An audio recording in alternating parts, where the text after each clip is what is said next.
চাকুরি প্রত্যাশী প্রিয় ভাই ও বোনেরা, আসসালামু আলাইকুম।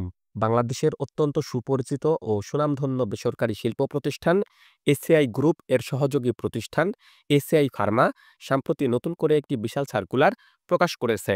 সারা বাংলাদেশ থেকে আগ্রহী প্রার্থীরা এই সার্কুলারটিতে সম্পূর্ণ বিনা অভিজ্ঞতায় আবেদন করতে পারবেন।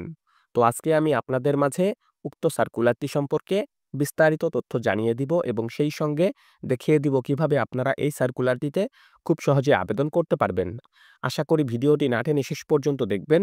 সেই সঙ্গে আপনি যদি আমার এই চ্যানেলটিতে নতুন হয়ে থাকেন এবং এই ধরনের সার্কুলারগুলো নিয়মিত পেতে চান, তাহলে অবশ্যই আমার এই চ্যানেলটি সাবস্ক্রাইব করে দিবেন এবং পাশে থাকা বেল আইকনটি চেপে অল বাটনে প্রেস করে দিবেন। তো চলুন কথা না বাড়িয়ে পুরো সার্কুলারটি দেখে নেওয়া যাক।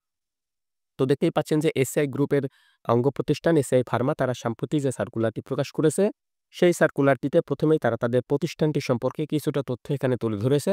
এগুলো আপনারা নিজ থেকে ভালোভাবে পড়ে নেবেন। তো তারা যে সার্কুলারটি প্রকাশ করেছে, সেই সার্কুলারটির যে পদ রয়েছে, সেই পদটির নাম তারা এখানে উল্লেখ করেছে ফিল্ড মার্কেটিং এক্সিকিউটিভ। অর্থাৎ তারা ফিল্ড মার্কেটিং এক্সিকিউটিভ এই পদটিতে উক্ত সার্কুলারটিতে জনবল নিয়োগ প্রদান করবে।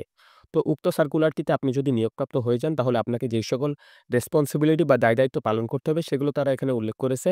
যেমন উক্ত প্রতিষ্ঠানের যে প্রোডাক্ট বা পণ্যগুলো রয়েছে, সেই পণ্যগুলোর গুণগত মান সম্পর্কে আপনাকে অবশ্যই অবগত থাকতে হবে এবং বিভিন্ন ফার্মাসিস্ট বা হেলথ কেয়ারের কাছে গিয়ে উক্ত প্রতিষ্ঠানের পণ্য সম্পর্কে আপনাকে অবগত করতে হবে এবং বর্তমান সময়ে ওষুধের যে একটি বাজার রয়েছে, সেই বাজারে আপনার পণ্যেরও একটি বাজার বা চাহিদা বা ডিমান্ড যেটি আমরা বলি না কেন, সেটি কিন্তু তৈরি করতে হবে। এছাড়া বিভিন্ন ঔষধের যে শপ বা দোকানগুলো রয়েছে, সেগুলোতে আপনাকে যেতে হবে। সেলস কালেক্ট বা অর্ডার আপনাকে সংগ্রহ করতে হবে এবং প্রতিষ্ঠানের পক্ষ থেকে যে সেলস টার্গেট আপনাকে দেওয়া হবে, সেটিও কিন্তু আপনাকে অর্জন করতে হবে।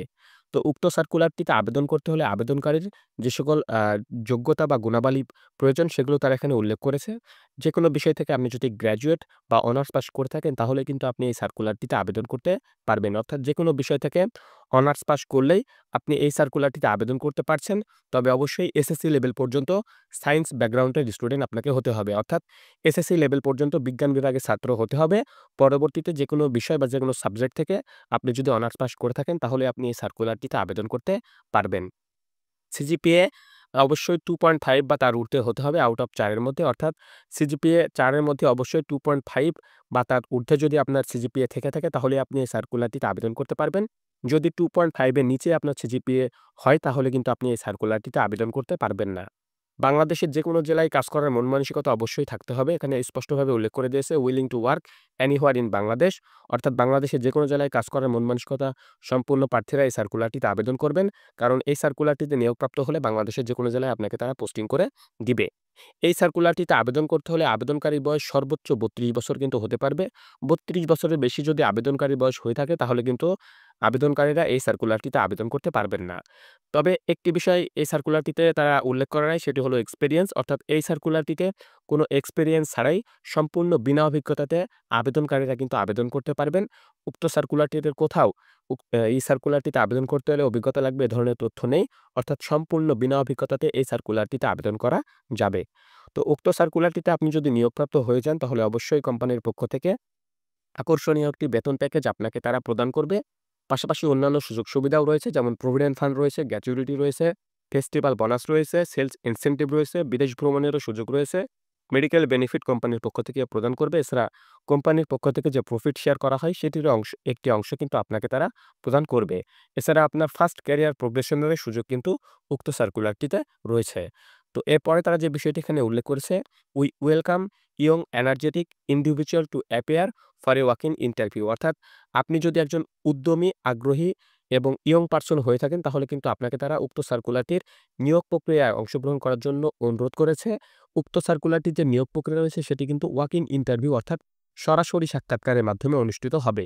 উক্ত সার্কুলারটিতে আপনাকে পূর্বে থেকে অনলাইনে, কুরিয়ারে, ডাকে অথবা অন্য কোনো মাধ্যমে কিন্তু আবেদন করতে হবে না। তারা যে সকল নির্ধারিত স্থান উল্লেখ করেছে, সেই সকল নির্ধারিত স্থানে, নির্ধারিত তারিখে, নির্ধারিত সময়ে আপনি সশরীরে উপস্থিত হবেন এবং এই সার্কুলারটির যে নিয়োগ প্রক্রিয়া রয়েছে, সেই নিয়োগ প্রক্রিয়ায় আপনি অংশগ্রহণ করবেন। অবশ্যই সকাল ৯টা থেকে বিকাল ৪টার মধ্যে আপনারা উপস্থিত হওয়ার চেষ্টা করবেন। তবে আমি আপনাদেরকে একটি বিষয় বলব, আপনারা অবশ্যই সকাল ৯টা বা তার আগেই উল্লেখিত স্থানগুলোর মধ্যে যেকোনো একটি স্থানে গিয়ে আপনারা উপস্থিত হওয়ার চেষ্টা করবেন। কারণ আপনি যত দ্রুত বা আগে যাবেন, আপনার ক্ষেত্রে নিয়োগে যারা বা নিয়োগ প্রক্রিয়ায় যারা ইন্টারভিউ নিবে তারা কিন্তু তত বেশি পজিটিভ থাকবে। তো যখন আপনারা উক্ত সার্কুলারটি নিয়োগ প্রক্রিয়ায় অংশগ্রহণ করতে যাবেন, তখন অবশ্যই সঙ্গে করে যে সকল কাগজপত্র নিয়ে যাবেন সেগুলো তারা এখানে উল্লেখ করেছে। যেমন অবশ্যই সঙ্গে করে একটি সিভি বা জীবন বৃত্তান্ত আপনি নিয়ে যাবেন এবং সাম্প্রতি তোলা ২ কপি পাসপোর্ট সাইজের রঙিন ছবি অবশ্যই নিয়ে যাবেন এবং আপনার যে ন্যাশনাল আইডি কার্ড রয়েছে সেই ন্যাশনাল আইডি কার্ডের অরিজিনাল এবং ফটোকপি দুটি সঙ্গে করে নিয়ে যাবেন এবং আপনার অল একাডেমিক সার্টিফিকেট অর্থাৎ সকল শিক্ষাগত যোগ্যতার সার্টিফিকেট এবং মার্কশিট দুটিরই অরিজিনাল এবং ফটোকপি সঙ্গে করে নিয়ে যাবেন। তারা হয়তো অরিজিনালটি দেখবে এবং ফটোকপিটি রেখে দিবে। অর্থাৎ সার্টিফিকেট এবং মার্কশিট দুইটিই কিন্তু আপনাকে সঙ্গে করে নিয়ে যেতে হবে। একটি রেখে যাবেন, আরেকটি নিয়ে যাবেন এমনটা নয়। দুইটি সঙ্গে করে নিয়ে যাবেন এবং অরিজিনাল ফটোকপি এগুলো এগুলোও সঙ্গে করে নিয়ে যাবেন। আপনার অরিজিনালটা তারা দেখবে, ফটোকপিটা তারা হয়তো রেখে দিবে এবং আপনার ন্যাশনাল আইডি কার্ডেরও অরিজিনাল এবং ফটোকপি দুটি সঙ্গে করে নিয়ে যাবেন। তো বাংলাদেশের ৯টি জেলায় এই সার্কুলারটির নিয়োগ প্রক্রিয়া সম্পূর্ণ হবে। এই ৯টি জেলার যেকোনো একটি স্থানে গিয়ে আপনি কিন্তু এই সার্কুলারটির নিয়োগ প্রক্রিয়ায় অংশগ্রহণ করতে পারেন। উল্লেখিত ৯টি জেলাতে এই সার্কুলারটির নিয়োগ প্রক্রিয়া চলবে। তার মানে বিষয়টি এমন না যে শুধু উল্লেখিত ৯ জেলার প্রার্থীরাই এই সার্কুলারটিতে আবেদন করতে পারবেন, এমন না। সারা বাংলাদেশ থেকে আগ্রহী প্রার্থীরা আপনারা আবেদন করতে পারবেন। উল্লেখিত জেলাগুলোতে তাদের অফিসিয়াল কার্যক্রম পরিচালনা করা হয়, যে কারণে উল্লেখিত জেলাগুলোতে তারা এই সার্কুলারটির নিয়োগ প্রক্রিয়া সম্পূর্ণ করবে। যেই স্থানটি আপনার কাছে মনে হবে সেই স্থানটিতে আপনি যাবেন, গিয়ে এই সার্কুলারটির নিয়োগ প্রক্রিয়ায় অংশগ্রহণ করবেন। যেমন আপনি রংপুরে এই সার্কুলারটির নিয়োগ প্রক্রিয়ায় অংশগ্রহণ করবেন, কিন্তু আপনার বাসা হচ্ছে দিনাজপুর বা কুড়িগ্রাম এই সকল জেলাগুলোতে সমস্যা নেই। আপনি রংপুরে গিয়ে উক্ত সার্কুলারটির নিয়োগ প্রক্রিয়ায় অংশগ্রহণ করবেন। কারণ বিভাগীয় জেলা হিসেবে রংপুরে তারা এই সার্কুলারটির নিয়োগ প্রক্রিয়া সম্পূর্ণ করবে। এরকমভাবেই বাংলাদেশের বৃহৎ ৯টি জেলার নাম তারা এখানে উল্লেখ করেছে। এই ৯টি বৃহৎ জেলাতে এই সার্কুলারটির নিয়োগ প্রক্রিয়া সম্পূর্ণ হবে। প্রথমে যে স্থানটি রয়েছে সেই স্থানটি হচ্ছে Dhaka, Novo Tower, level number ৫, ২৭০ Tejgaon industrial area, Dhaka ১২০৮। Date হচ্ছে জানুয়ারি ২৪ থেকে ২৫, ২০২৫ অর্থাৎ এখানে রয়েছে জানুয়ারি ২৪-২৬ অর্থাৎ ২৪শে জানুয়ারি থেকে ২৬ জানুয়ারি পর্যন্ত ৩ দিন এই সার্কুলারটির নিয়োগ প্রক্রিয়া ঢাকাতে অনুষ্ঠিত হবে। ফ্রাইডে থেকে সানডে পর্যন্ত এই সার্কুলারটির নিয়োগ প্রক্রিয়া ঢাকাতে সম্পূর্ণ হবে। আপনারা যারা ঢাকাতে এই সার্কুলারটির নিয়োগ প্রক্রিয়ায় অংশগ্রহণ করবেন, তারা অবশ্যই উল্লেখিত স্থানে গিয়ে এই সার্কুলারটির নিয়োগ প্রক্রিয়ায় অংশগ্রহণ করবেন। এরপর রয়েছে Chattogram Nandan housing society, road number ১, plot number ২৮, post Firoz Shah, PS Akbar Shah, Chattogram RCC building. Date যেটি রয়েছে ২৪ জানুয়ারি ২০২৫ অর্থাৎ ২৪শে জানুয়ারি ২০২৫ তারিখে শুক্রবার চট্টগ্রামে এই সার্কুলারটির নিয়োগ প্রক্রিয়া সম্পূর্ণ হবে। এরপর রয়েছে রংপুর হাউস নাম্বার ২৭১/১, road number ০৫, Maultal, Rangpur. Date হচ্ছে ২৫ জানুয়ারি ২০২৫ স্যাটারডে। এই সার্কুলারটির নিয়োগ প্রক্রিয়া রংপুরে অনুষ্ঠিত হবে। এরপরে রয়েছে ময়মনসিংহ ১১/খ, খাসর জেল রোড, ময়মনসিংহ। ডেট হচ্ছে ২৪শে জানুয়ারি ২০২৫ শুক্রবার। ময়মনসিংহে এই সার্কুলারটি নিয়োগ প্রক্রিয়া সম্পন্ন হবে। এরপর রয়েছে কুমিল্লা, ডেট হচ্ছে জানুয়ারি ২৫ অর্থাৎ ২৫ জানুয়ারি ২০২৫ স্যাটারডে। এই সার্কুলারটি নিয়োগ প্রক্রিয়া কুমিল্লায় অনুষ্ঠিত হবে। এরপরে রয়েছে Rajshahi house number ৩০৭, road number ২, Padma residential area অর্থাৎ পদ্মা আবাসিক এলাকা, রাজশাহী। ডেট হচ্ছে ২৪শে জানুয়ারি ২০২৫ শুক্রবার। এই সার্কুলারটির নিয়োগ প্রক্রিয়া রাজশাহীতে অনুষ্ঠিত হবে।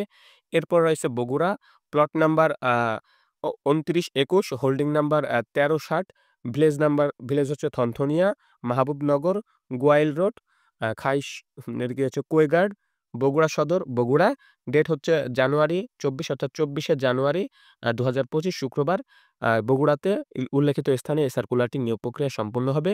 এরপর রয়েছে Barishal Arif mansion old education board অর্থাৎ পুরাতন শিক্ষা বোর্ড, হোল্ডিং নাম্বার হচ্ছে ২৯৯, forest land, Nababgram road, Barishal.